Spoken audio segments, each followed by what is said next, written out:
Hello everyone. आज हम आपके पाठ्य पुस्तक के पाठ 3 के बारे में पढ़ेंगे, जो कि एक कविता है जिसका शीर्षक है एक बूंद। बारिश।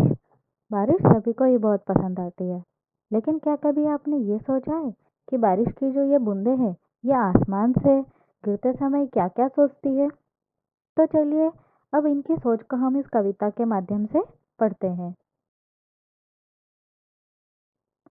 ज्यों निकलकर बादलों की गोद से थी अभी एक बूंद कुछ आगे बढ़ी, सोचने फिर यही जी में लगी, आह क्यों घर छोड़कर मैं यूं कड़ी। देव मेरे भाग्य में है क्या बदा, मैं बचूंगी या मिलूंगी धूल में, या जलूंगी गिर अंगारे पर किसी, चू पड़ूंगी या कमल के फूल में। अब इन पंक्तियों में कवि कहते हैं कि पानी की एक बूंद बादलों से गिरकर कुछ आगे बढ़ी ही थी कि वह मन में यूं सोचने लगी कि मैं घर से क्यों निकली। हे ईश्वर, मेरे भाग्य में क्या लिखा है, मैं बच पाऊंगी या धूल में मिलकर समाप्त हो जाऊंगी। ऐसा भी हो सकता है कि मैं किसी अंगारे पर जा गिरूं और जल जाऊं, या कमल के फूल में जा गिरूं।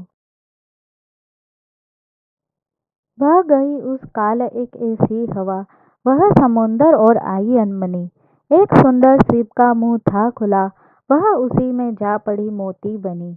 लोग यूं ही है झिझकते सोचते, जबकि उनको छोड़ना पड़ता है घर, किंतु घर को छोड़ना अक्सर उन्हें बूंद लोग कुछ और देता है कर।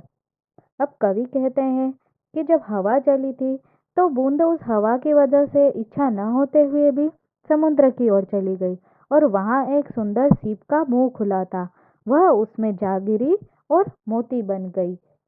अब कवि हरिओद एक बूंद का उदाहरण देकर समझाते हैं कि यदि हमें अपने को घर के आराम और संबंधियों तथा मित्रों का प्रेम छोड़कर घर से निकलना पड़े तो हम बहुत दुखी होते हैं, पर हम यह नहीं जानते कि घर के बाहर सफलता हमारी राह देख रही है।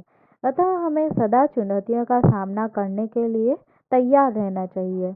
एक बूंद अपने बादलों के घर से निकलकर सीप के खुले मुंह में जा गिरती है और मूल्यवान मोती बन जाती है। संदेश यह है कि अपने उन्नति के लिए यदि हमें घर से दूर भी रहना पड़े तो हमें झिझकना नहीं चाहिए,